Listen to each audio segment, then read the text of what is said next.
We all love to play and have fun from the moment we breathe our first breath.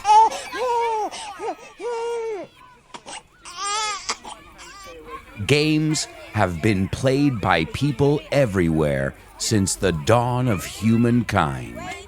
They can be fun for everyone, whether you play with friends or family.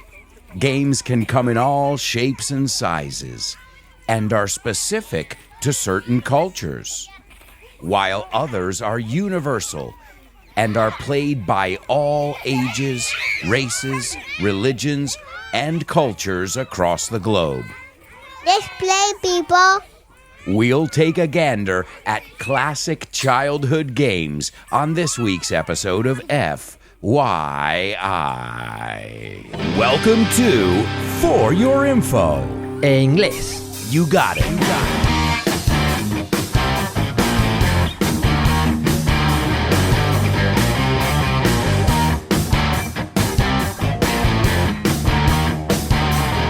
Hello, and welcome to another exciting edition of FYI, For Your English, where you'll learn about a different topic every single week. Just let me know what you want to hear about, and who knows, we could see one of your suggestions in an upcoming episode. And thanks to everybody who sent me suggestions so far. Some of the best episodes have come from you guys, your suggestions, so keep them coming. And today we are going back, folks. We're going to take a trip down memory lane. We're going back to our childhood. And if you're like me, it's never too far away. My inner child is alive and kicking and showing no signs of giving up anytime soon. And now with my daughter, what I notice is that my inner child is even more alive than it's ever been. She inspires my inner child to come out every day. And as we say in English, she brings out the best in me. Sonsaca lo mejor de mí. And I have to be honest, some of my favorite moments of the day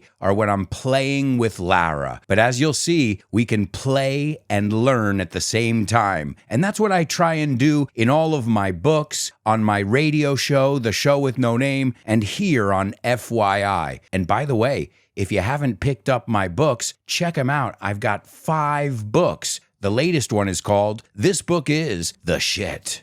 Nunca he entendido por qué a la gente le hacía gracia el personaje de Spider Cerdo de la película de los Simpsons. Es que no tiene gracia. ¿Cuál dice? ¿Spider-Ham? Spider-Ham, Es graciosísimo en inglés. Claro, tiene todo el sentido. Es como la araña jamón. Eso es. Claro, tiene sentido que sea un cerdo. Y su identidad secreta es Peter Porker en vez de Peter Parker. Ah, claro, tiene sentido. Porker, que es como... A porker es un gordito y viene de pork, que es cerdo. Ah, tiene todo el sentido del mundo. Así da gusto aprender con This Book Is the Shit, el tercer libro de Alberto Alonso y Damián Moya. No te pierdas nuestro método Milky. Vas a aprender un montón porque en realidad ya lo sabías todo. And you can pick it up wherever fine books are sold. And really, my books, all of my programs, they're all about playing and learning at the same time. Let's take a look at our intro. I started off by saying, we all love to play and have fun from the moment we breathe our first breath. And I want you to be really careful with these words. Breathe is the verb, and breath is respiración. It's the noun, sustantivo. So don't hold your breath, que también es una expresión. This is a very common idiomatic expression when it's not likely that something's going to happen. So, for example, Alberto, are you going to give me $1 million, you ask me? And you know what I say? Don't hold your breath. But also to hold your breath is what you do when you go in the pool, when you go underwater. Just don't mix it up with the verb breathe. I've seen students mix it up all the time. Then we heard a baby crying, and I said, games have been played by people everywhere since the dawn of humankind. And the dawn, if you think the dawn is morning, el amanecer. So since the dawn of humankind, it's a poetic way of saying the beginning of humankind. Then I said they can be fun for everyone, whether you play with friends or family. Games can come in all shapes and sizes. Shapes are formas and sizes are tamaños, and are specific to certain cultures. So some of them are universal. As I said, they're played all over the world, regardless of your age, your race, your religion, or what country you come from. So we're going to generally focus on those universal ones today. And then my daughter lent me a hand, and she helped me out with the "Let's play, people," and great job, Lara. And I wrapped up the intro saying, we'll take a gander, echar un vistazo, to take a look, to take a gander at classic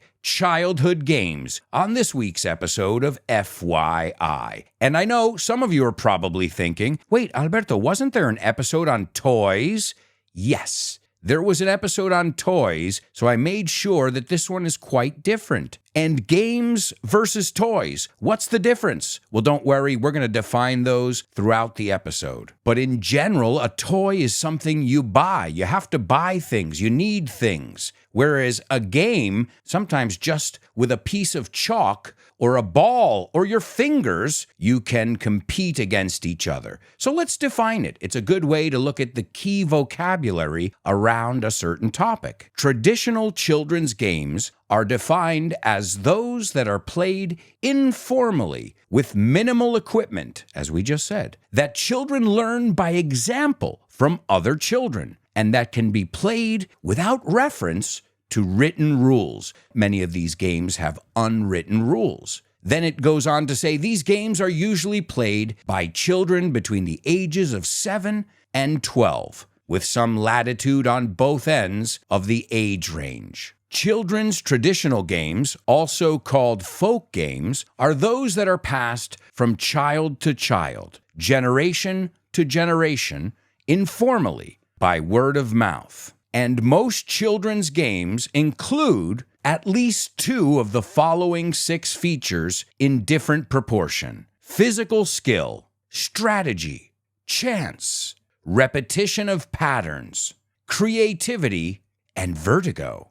Ooh, that's interesting. Well, let's start with some basic ones. The nursery rhymes, the ones that have a song or a melody that go with them. There's one that's very popular, and we do it ever since we're little kids, and it's called Ring Around the Rosie. It's a nursery rhyme / folk song, and it's played very often at playgrounds everywhere. It first emerged in the mid-19th century, but there's evidence that it came decades before. And it goes like this: ring around the rosy, pocket full of posy, ashes, ashes, we all fall down.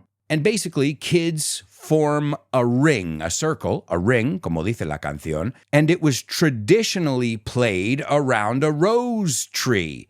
Ring around the rosy, French, rosy, rose tree. And when they say the final line, we all fall down, the slowest child to fall to the ground loses. Well, they get eliminated. It reminds me of one that you have here, El coro de la patata. Well, for us, that's Ring Around the Rosie. And there was a rumor that that had to do with the plague. They said that ring around the rosy was your rosy cheeks from being sick. Pocket full of posies. But it's not that line. It's ashes, ashes, we all fall down.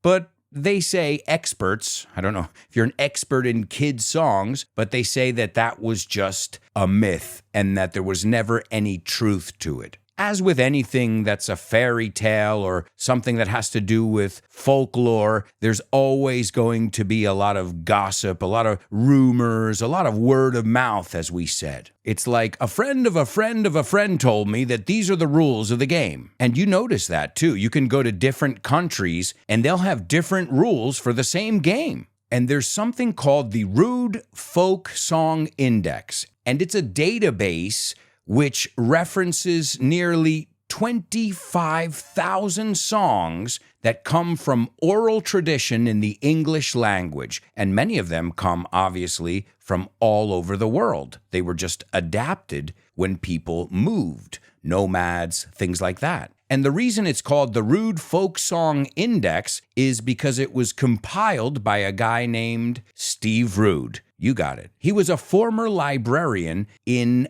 Croydon in London. So if you want to see the classics, take a look at the Rude Folk Song Index. But I've cherry-picked, I've hand-picked some of the ones that are indispensable. The next one, too, is kind of sung. It's Duck, Duck, Goose. And this is a game, this one is one you can start when they're really, really young. What happens is you sit in a circle, and the aim of the game is to walk around in that circle. There's one student, one kid who goes around the outside, and you tap each player's head until you say goose. So you go around duck, duck, duck, duck, goose. When you say goose, that person jumps up and they have to chase you around the circle. But your goal is to sit back in their spot before they tag you. Antes de que te toquen, te pillen. It's a classic, and I think some of my earliest memories are playing Duck, Duck, Goose with the people from our church congregation. Well, the kids.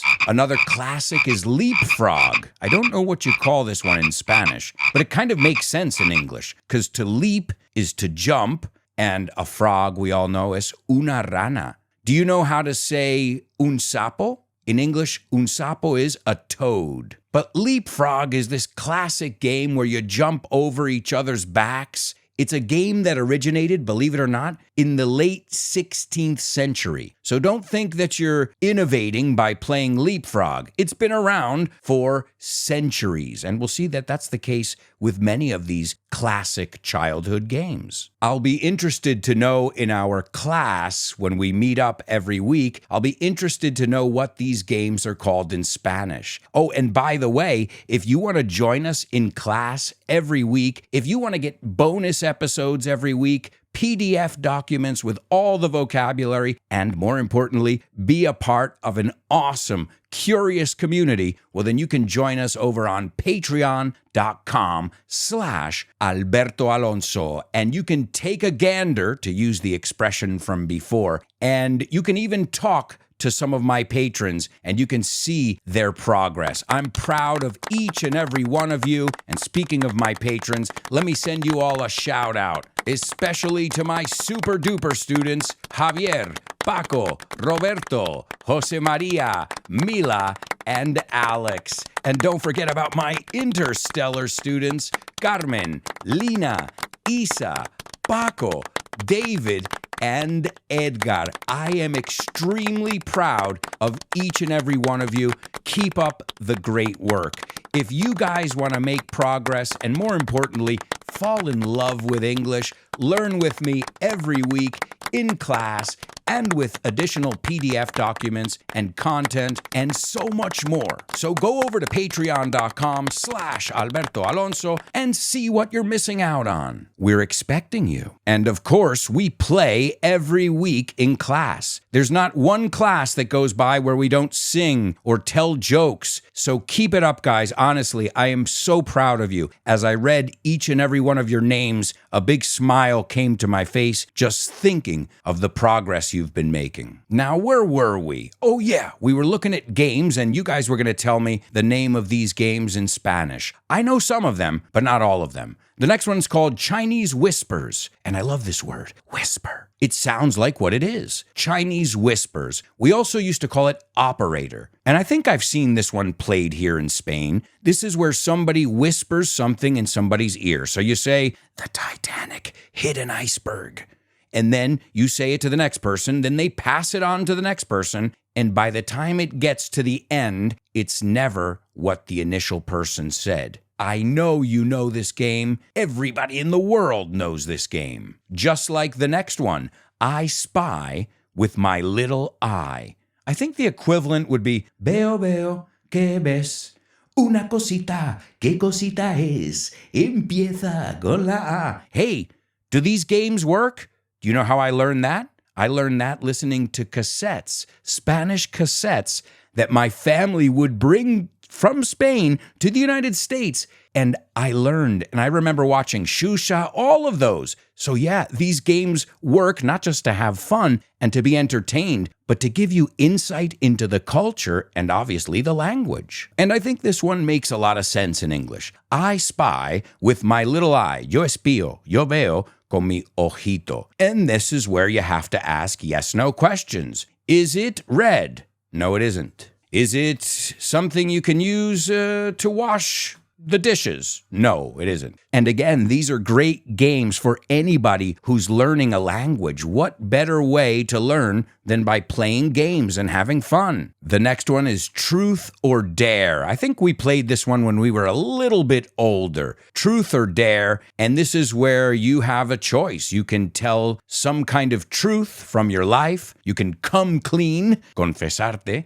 or you can be dared to do something. And it reminds me of the famous expression, I dare you to do it. Te reto, te atrevo. And we know the word daredevil, osado, somebody who's very daring. You see how we play with words here? The next one is one we do with our hands, and it's called pat a cake, baker's man. Bake me a cake as fast as you can. Roll it and pat it and mark it with a B. Put it in the oven for baby and me.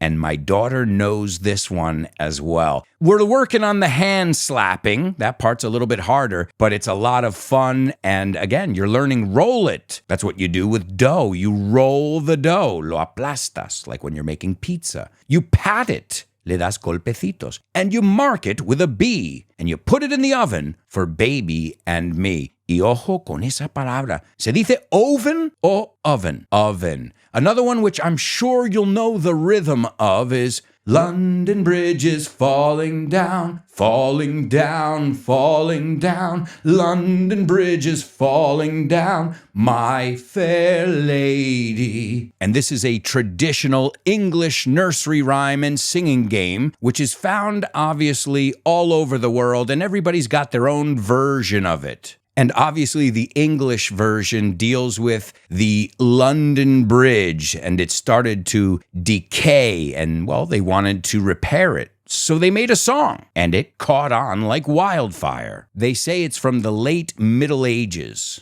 but the earliest records of this rhyme in English are from the 17th century. And normally what happens is two players hold hands and they make an arch with their arms, and the other people pass through it single file. And then finally, they lower the arch at the song's end and they catch the player. My fair lady, and you drop it down. These are classic games, and I'm sure they were played in Spain, but had a different name. Other games where you really don't need anything, and I think these are the great games because they force you to be creative. Sure, if you've got a game that has 100 different pieces and, Risk, something like that, of course it's going to be fun. It's amazing. You got all this stuff, but the other day at the pool with my daughter, we were having tons of fun just playing rock, paper, scissors. And all you need is two people and a hand. I know you play that one, and I know it's got the same name in Spanish. Another one too, thumb wrestling. All you need is your thumbs, los pulgares. And I guess it makes sense. La lucha de los pulgares. Thumb wrestling. I have to be honest, I'm pretty good at thumb wrestling. I might be a little bit rusty these days, but I remember kicking butt in high school. And also you've got arm wrestling, and that's where you hold the person's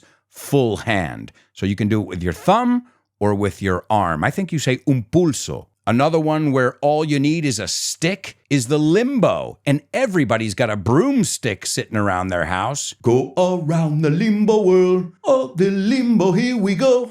And this one, man, this is, if you've got a bad lower back, maybe limbo isn't your game. Maybe you're not very limber. Limbo? Limber means flexible. Oh, and a lot of people think that my mother's maiden name, su nombre antes de casarse, is Limbo. but it's lembo. So I always have to explain. I'm like, como limbo, pero con E. That one reminds me of like cruise ships and weddings and things like that. Another one where you don't need anything, and my daughter loves this one too. The floor is lava. And the moment you play that, you got to get up on the sofa. You can't touch the floor because, as the title says, the floor is lava. And my daughter loves this game. Okay, all right, never mind. And what about Simon Says? This is great too because they're standing up, they're working on their motor skills, on their listening skills, and you can do a lot of different things. Hey, we can do this in class one day. Simon Says, snap your fingers. Simon Says, clap your hands. Say your name. Simon didn't say so. So this is one where you have to pay attention, and you're eliminated if you do something when Simon didn't say to do it. Another game that I have very fond memories of. I remember we could play for hours. It was so much fun. Kind of reminds me of another one called Mother May I. Madre, ¿puedo pisar 3 pasos para adelante? Yes, you may. Mother, may I? Mother, may I take 3 giant steps forward? And then there's one that I remember playing, but once I was pre-adolescent, a tween, as we say, and that was Spin the Bottle. And I remember playing Spin the Bottle. Oh, I was always hoping I would get to kiss Christy Gillis. Christy Gillis, if you're listening, I'm married. Too late. You blew it. The translation of you blew it is la cagaste, Lancaster. Now we're going to talk about some playground games. Del patio, the playground, o el parque infantil, which kind of makes sense. El terreno de juego, playground. And what would a playground be without a jungle gym? And a jungle gym is the thing you climb on. Anything where there are bars and you can climb on them, that's called a jungle gym. Un gimnasio en la jungla. And the monkey bars are the ones where you hang, they're over your head, and you swing from one to the other. Those are called the monkey bars. And don't forget to slide down the slide. What? I know it's redundant, but I wanted to look at the word deslizarte, tirarte por el tobogán. I feel like we're at recess right now. Recess, I think you say el recreo? Well, before we talked about games where you just needed some chalk, un poco de tiza. And one of those games is hopscotch. I don't know, you say tres en raya? No, tres en raya is a different one. Hopscotch is the one where you draw boxes on the floor. 1, 2, 3, 4, 5, 6. And you have to hop, saltar. And it's interesting because from this game we can get the expression start from square one. Empezar del cuadro uno. The other one I just mentioned, what was it? Tres en raya, I think in Spanish. We call it tic-tac-toe. Another one where all you need is a pencil and a piece of paper, and you're good to go. And that's tic-tac-toe. I mean, you can do it with chalk on the wall, but get your parents' permission first. And then you've got marbles. I think you call them canicas. I've got to be honest, I never got into marbles, but I loved tic-tac-toe. I loved hopscotch. I also loved playing with tops. ¿Qué? ¿Tapas?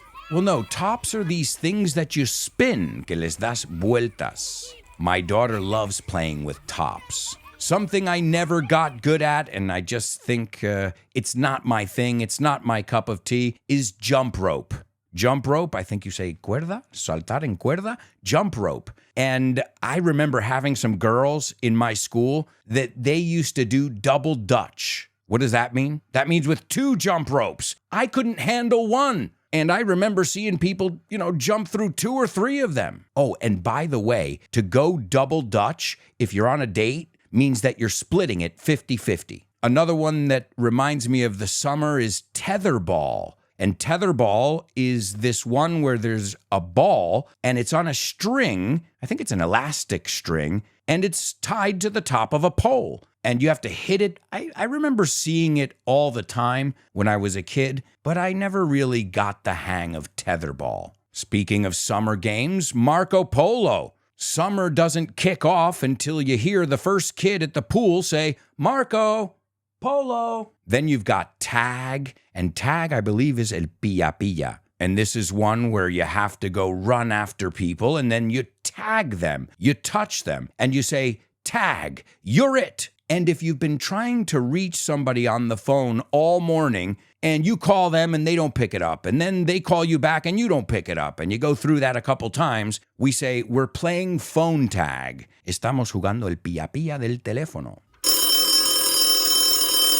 Another one my daughter loves is hide and seek. Vamos a ver si sabes cuál es, solo por el nombre. Hide, esconder y encontrar. Y buscar, perdona, to seek es buscar. It's an irregular verb. Seek, sought, sought. Did you say el escondite? You got it. The next one is tug of war, and this one is pretty fun too. This is where you have a rope, and in the middle of the rope, you've got a flag, and you've got two teams, and each one pulls to their side, and the one who gets the other side to fall wins. We call it tug of war, and the word tug is to pull. And another one, which you don't need too much for, is stickball. What? Stickball? Well, let's just put it this way. Not everybody had money for a baseball or a bat, but anybody could find a wooden stick laying around somewhere. Enter the game stickball, very popular in New York neighborhoods. Just be careful you don't break a window. Old neighbor Johnson's going to be pretty pissed off. And now we're going to switch over to board games. No, not aburrido board. Board like tabla. You say juegos de mesa. And some of them come with dice, dados. Some of them come with cards. Some of them come with little pieces like parcheesi. And you've got puzzles, dominoes. There are so many games that you can pick up. But I tried to stick to the classics here today, folks. Do you know Connect 4? This was a really fun one. My daughter has this one here. She doesn't quite get it yet. But Connect 4 is where you have like these red and black little pieces, and you have to drop them down these slots, estas ranuras. And the first one to have 4 in a row wins. It's called Connect 4. Two of the earliest board games I ever had, and I think every American kid, was chutes and ladders. So if you hit a ladder, you would go up. And if you hit a chute, you would come